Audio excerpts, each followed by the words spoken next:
They look like answers. They sound like clarity. But not everything you read or watch about the avoidant is meant to help you heal. Some of it is designed to keep you coming back. Some of it is meant to profit from your pain. And worse, some of it actually strengthens the hold your avoidant ex has over you, even when they've long gone silent. This is the dark side of avoidant ex content. It doesn't just explain your heartbreak, it exploits it. And once you see it, you'll never consume it the same way again. The hook of obsession. When someone leaves you without closure, it doesn't feel like the end. It feels like an open wound. The body doesn't know how to let go. The mind doesn't know how to stop spinning. You replay the last conversation. You dissect their words. You question yourself endlessly. What did I do wrong? Why weren't I enough? What if I had said this instead? Silence becomes unbearable. But silence is exactly what the avoidant leaves behind. And into that silence, you begin to search. Late at night, when the ache feels too heavy, you pick up your phone. Your thumbs type without thinking. Why did my avoidant ex disappear? Do avoidants ever regret leaving? Will they come back? And in seconds, answers appear. Not from them, but from the internet. Video after video. Post after post. Advice after advice. Some of it feels soothing. Some of it feels sharp. But all of it feels like something. Something to fill the void. There's silence left in you. This is how obsession begins. Not because you are weak. Not because you can't move on. But because your nervous system cannot tolerate unanswered questions. We're wired for narrative, for explanation, for patterns that make sense. When we can't get that from the source, we turn elsewhere, and the internet becomes the substitute. But here's the danger. The internet is not neutral. It doesn't just give you truth. It gives you what will keep you watching. It doesn't just serve answers. It serves algorithms. And algorithms are designed for one thing, not healing, but engagement. Every click, every replay, every late-night search becomes data, and the system learns. This person is hooked on avoidant content. Feed them more. So what began as one video becomes an endless stream. Signs your avoidant still loves you. Why they always come back. What your silence is doing to them. You didn't just watch one. You watched 10, then 20, each one pulling you deeper into the cycle. At first, it feels like relief, like someone is finally explaining the puzzle. But soon, you notice something. The more you watch, the less you actually feel free. Your questions multiply. Your anxiety spikes. Your focus remains tethered, not to your own healing, but to them. This is the hook of obsession. And here's the irony. The avoidant doesn't even have to try. By disappearing, they create the vacuum, and the internet rushes in to fill it. But the filling isn't nourishment. It's noise. Noise disguised as guidance. Noise that doesn't close the wound, but keeps it open. And while you consume it, something subtle happens. You think you're pulling away from them by understanding them. But really, you're looping closer. Every article, every video, every expert explanation is another thread tying you back. Because you are not just learning about avoidance. You are keeping your avoidant alive inside you. Think about it. They said nothing. They gave you silence. But you transformed that silence into hours of analysis, days of obsession, weeks of research.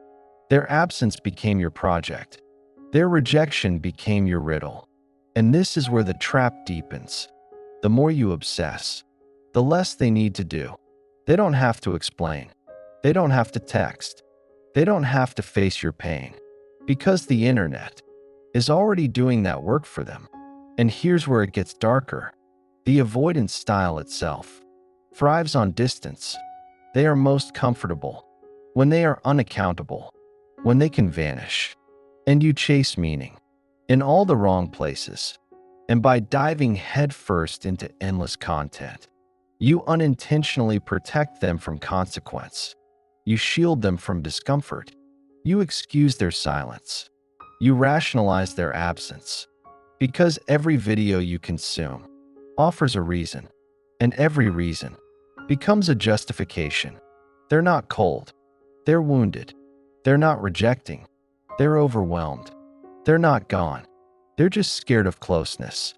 These explanations may carry truth, but truth in excess, without balance, becomes permission, and permission is what keeps you stuck.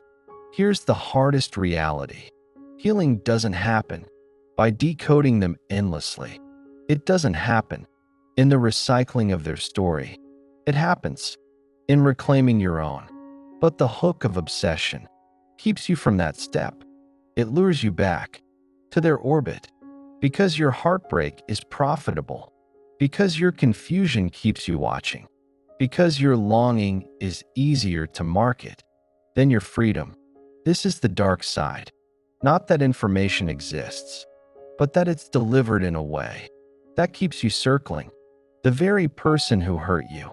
And while you circle, you don't notice how much of yourself you're losing, your focus, your time, your capacity for joy, bit by bit. You're not just stuck on your avoidant ex. You're stuck in the system that profits off your pain.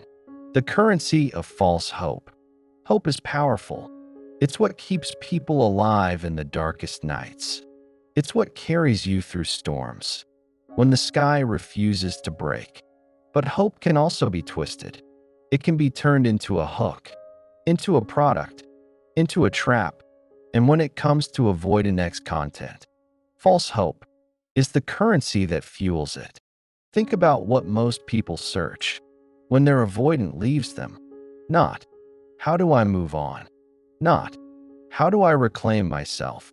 But instead, will they come back? Do they still love me? Are they thinking of me right now? That longing is a goldmine, and the creators, the coaches, the algorithm itself, all know it. So what do you find? Endless videos, promising answers, 3 signs your avoidant will return, why silence means they still care, what it means when they watch your story. The packaging is irresistible. It sounds like clarity. It feels like reassurance. But beneath the surface, it's not built to free you. It's built to keep you waiting. Because waiting is profitable. When you wait, you watch. When you wait, you click. When you wait, you keep searching. And while you wait for them, your healing waits too. This is the manipulation. It doesn't happen in obvious lies. It happens in suggestions, in subtle hints, in carefully worded maybes. They rarely say, yes, they will come back. That would be too risky. Instead, they say, they often return when you least expect it. Deep down, they still feel the bond. They struggle too, even in silence. See the genius of it? It feeds your hope without ever committing. It keeps you hooked on possibility instead of reality.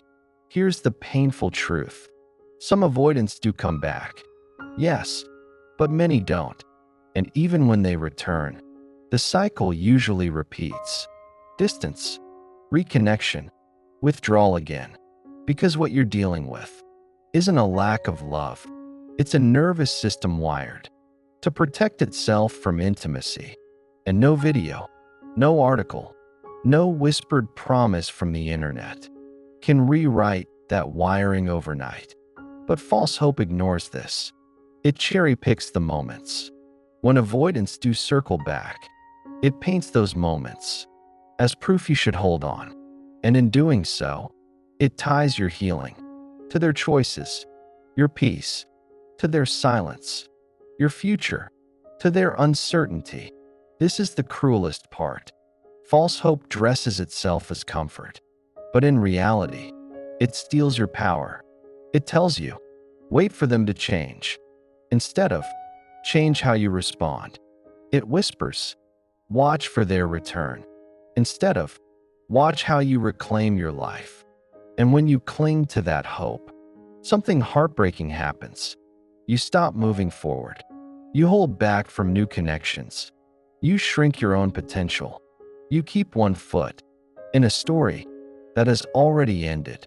Because maybe, just maybe, they'll come back. But here's what no algorithm will tell you. Real healing is not about hoping they return. It's about discovering you don't need them to. It's about building a life so rich, so grounded, so whole, that their presence or absence no longer defines your worth. That's freedom. But freedom doesn't keep you watching. Freedom doesn't sell. And that's why false hope is marketed louder.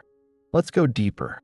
Have you noticed how many titles are structured like this? Why they'll come back when you least expect it. What it means if they haven't moved on yet. Proof they can't forget you. Notice the pattern? All of it points you outward. To them. Their thoughts. Their feelings. Their imagined regrets. Almost none of it points you inward. To your own healing. Because inward is where the real work is. And inward isn't addictive. False hope thrives because it feeds the fantasy. The fantasy that one day they'll knock on your door, apologize, hold you, and undo all the pain. That fantasy is intoxicating. It keeps you checking your phone. It keeps you scrolling at midnight. It keeps you saying no to people who might actually love you right. But the fantasy isn't real life. And the longer you stay in it, the longer you delay the truth. Here's what the truth looks like. If they come back, it's not magic. It's not fate. It's not proof that they always loved you. It's just part of their cycle. A cycle of pulling close, then pushing away. A cycle that protects them, but hurts you. And unless they've done the deep work, the cycle will repeat. That's not destiny. That's dysfunction. But false hope turns dysfunction into romance. It makes pain look like proof of love. It makes longing feel like connection. It makes silence sound meaningful. And in doing so, it robs you of clarity. Here's the heartbreaking paradox. The very content you consume to free yourself from pain is often the content that chains you to it. It doesn't matter if the creator had good intentions. It doesn't matter if some of the psychology is accurate. What matters is this: if it leaves you waiting for them instead of healing for you, it's not helping, it's harming. And maybe, as you're hearing this now, you recognize it. The late night scroll, the comfort of hearing, they always come back. The tiny rush in your chest when someone says they never stop loving you. But also, the crash after. The crash when the silence continues. The crash when they don't return. The crash when the cycle repeats. And you realize you've lost months, even years, waiting.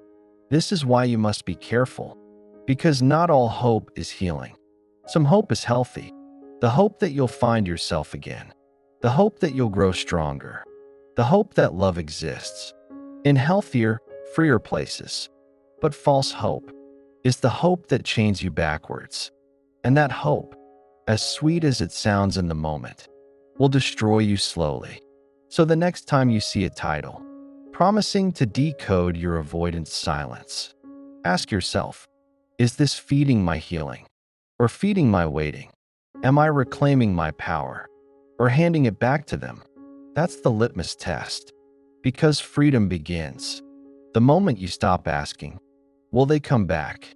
And start asking, how can I move forward? The myth of meaningful silence. Silence is heavy. It feels like absence, like rejection, like abandonment. But silence is also a blank canvas. And the internet knows exactly how to paint on it. Think about it. When your avoidant ex disappears, their silence hurts the most. No closure, no explanation, no words to anchor your pain. So what do? You search for meaning. Because humans hate a blank page. We need story. We need reason. We need to connect the dots. And that's where the manipulation begins. Creators know this. They know silence is the hardest part to sit with. So they transform it. They rebrand avoidance into something mysterious, something soulful, something almost noble. You'll see titles like What Their Silence Really Means, Why Their Silence is Love in Disguise. Silence is their way of protecting the bond. Notice what's happening? Abandonment is being sold back to you as devotion. But let's pause. Is silence ever meaningful? Sometimes yes. Sometimes people retreat to heal. Sometimes they need space to reflect. Sometimes quiet is about respect. But avoidance silence? That's different. It's not mindful. It's not respectful. It's defensive. It's the nervous system screaming, I can't handle closeness. It's the walls going up. It's the freeze. It's the flight. Not a secret declaration of love. Here's the danger. When silence is romanticized, you start to reinterpret pain as proof. You start to believe their absence is evidence of depth. That the very thing that breaks you is actually what binds you. This is the myth of meaningful silence. And it keeps people chained. Because if silence means they care, then every day without contact becomes another sign. Every unanswered message becomes hidden devotion. Every ignored call becomes proof of love. But what if silence just means silence? What if it's not a code, not a message, not a secret vow, but simply disconnection? Here's the hard truth. If someone values you, they communicate, they show up, they lean in, even when it's uncomfortable. Silence is not love. Silence is not presence. Silence is absence. And when creators package absence as intimacy, they are rewriting reality. This rewriting is subtle. It plays on your longing. It offers comfort. Don't worry, their silence is proof they care. But comfort built on distortion isn't comfort at all. It's anesthesia. It numbs you, but it doesn't heal you. Let's go deeper. Why is silence so easy to manipulate? Because silence is ambiguous, and ambiguity is fertile soil for projection. You fill in the blanks with what you want to believe, and when someone online confirms it, the belief feels real. See, I knew their silence meant something, but in reality, the meaning didn't come from them. It came from you, from your hope, from your need. This is why the myth is so dangerous, because it keeps you entangled in your own projections. Instead of grieving the loss, instead of facing the reality, you keep spinning stories around silence, and those stories become your prison. Let's make it plain. Silence is not always profound. Sometimes silence is cowardice. Sometimes silence is neglect. Sometimes silence is emotional absence. And when you romanticize it, you excuse behavior that harms you. You end up waiting for meaning in something that only empties you. Here's the truth no one wants to sell you. Silence doesn't always mean they're thinking of you. Sometimes it means they're not. Silence doesn't always mean they're struggling to love. Sometimes it means they're not trying. Silence doesn't always mean depth. Sometimes it means distance. But of course, that truth is harder to package. It doesn't get clicks. It doesn't soothe at midnight. It doesn't keep you coming back. So instead, the myth thrives because people want to believe, and the algorithm rewards belief. Think about your own experience. How many times did you cling to silence as proof? How many times did you interpret no contact as some secret declaration? And how many times did that interpretation only lead to more pain when the silence continued? Here's the wake-up call. Silence is not the story. You are.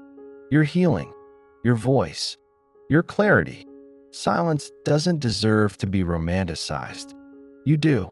So the next time you see a video or post turning absence into intimacy, pause. Ask yourself, does this interpretation free me or does it bind me? Because true healing content will always point you back to yourself, not to their silence. And maybe you needed to hear this. Silence is not love. Silence is not connection. Silence is not presence. Love speaks. Love shows. Love stays. That's the truth hidden beneath the myth. And if you can see it clearly, you can finally stop waiting for silence to deliver answers. It never will. When empathy becomes a weapon, you are an empath. You feel deeply. You see beneath the surface. You can hold someone's pain as if it were your own. That is your gift. But gifts can be turned against you. This is what happens in so much Avoidant content. The story shifts from what you endured to what they endured. Suddenly, the spotlight is not on your heartbreak, but on their childhood, not on your grief, but on their fear of intimacy, not on your confusion, but on their trauma. It sounds compassionate. It sounds human. But watch closely, because in the wrong hands, empathy becomes a hook, a way of pulling you back into orbit around their wounds. Think about the phrases you've heard. They don't mean to hurt you. They're scared of how much they feel. It's not that they don't love you. It's that they don't know how. Do you notice the shift? Your pain becomes secondary. Their pain becomes the headline. This is where manipulation hides. Because if you can be convinced that their actions are a cry for help, you'll stay longer. You'll endure more. You'll rationalize more. You'll forgive more. And every ounce of your empathy will be poured into a well that never fills. But let's stop here. Yes, avoidants often carry wounds. Yes, many struggled with inconsistent love. Yes, fear of closeness is usually rooted in early pain. But here's the hard truth. Understanding someone's wound doesn't obligate you to bleed for it. Compassion does not mean self-erasure. Here's what creators often miss, or choose to miss. You can empathize with someone's struggles while also naming your own needs. You can hold compassion for their past while refusing to excuse their present. But Avoidant content often skips this balance. It glorifies one side of the story, theirs. Why? Because human beings are wired to respond to empathy. The moment you're invited to see them as broken, your heart softens. The moment their fear is framed as depth, your guard lowers. The moment their absence is painted as protection, you give them more chances. Empathy becomes the leash, and you wear it willingly. Let's be real. How many times did you think, they hurt me, but I know it's because they're scared? How many times did you say, they ghosted me, but it's because they've never known real love? How many nights did you excuse pain because the internet told you their suffering was bigger than yours? This is the trap. Your empathy is real, but it's being redirected, not toward healing yourself, but toward excusing them. And here's the darker side. The more you empathize with their wounds, the less you confront your own. Your heartbreak gets silenced. Your anger gets suppressed. Your voice gets smaller. Because you're busy carrying their story. Let's call it what it is. Emotional labor. You become the caretaker of their narrative, the translator of their silence, the rescuer of their fear. And in that role, your pain doesn't get a stage. It doesn't get named. It doesn't get validated. And yet, content keeps feeding you the same message. Stay compassionate. Understand their fear. Hold space for their trauma. But who holds space for yours? This is not an argument against compassion. Compassion is sacred. Empathy heals, but only when it flows in balance. When it flows only one way, toward the person who left you. it becomes manipulation. And ask yourself, who benefits when your empathy is weaponized? Not you, not your healing. The only beneficiary is the cycle itself. The cycle that keeps you waiting, keeps you excusing, keeps you consuming content that never frees you. Let's break it down. Empathy becomes a weapon when you stop voicing your pain because you're too busy excusing theirs. You normalize disrespect because you've been told it's fear. You stay longer in cycles because leaving feels cruel. You carry their wounds, but no one carries yours. So here's the reframe. You can see their humanity without sacrificing your own. You can acknowledge their struggle without diminishing your voice. You can empathize without excusing. That balance, that is real compassion. Anything else, manipulation. The healing shift happens here when you stop asking, how do I protect them from their fear? And start asking, how do I protect myself from my pain? When you stop wondering, why are they like this? And start asking, what do I need to heal? When your empathy turns inward instead of outward. This doesn't mean hardening. It doesn't mean closing your heart. It doesn't mean vilifying avoidance. It means reclaiming your empathy for its truest purpose, your own healing, because your empathy was never meant to chain you. It was meant to guide you, to help you connect, to help you see, to help you love, including yourself. So the next time you hear content that makes you pity your ex more than you honor your pain, pause. Ask yourself, am I being asked to understand them? Or am I being asked to abandon me? The answer will tell you everything. The endless loop that keeps you hooked. It starts innocently. A late-night scroll, a search for answers, a video title that whispers, "This is why your avoidant ex disappeared." You click, and in that moment, you're pulled into the loop. At first, it feels like relief. Finally, words for what you lived.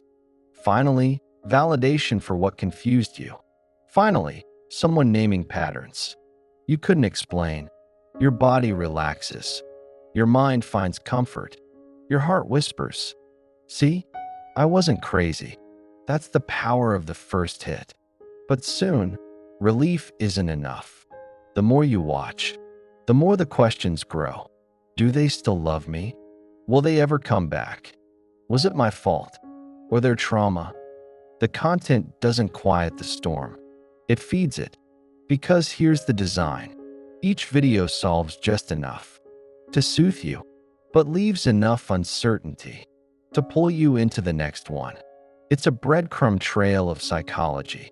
Each crumb feels nourishing, but never fills you. This is where the loop tightens. The more you search, the more you watch.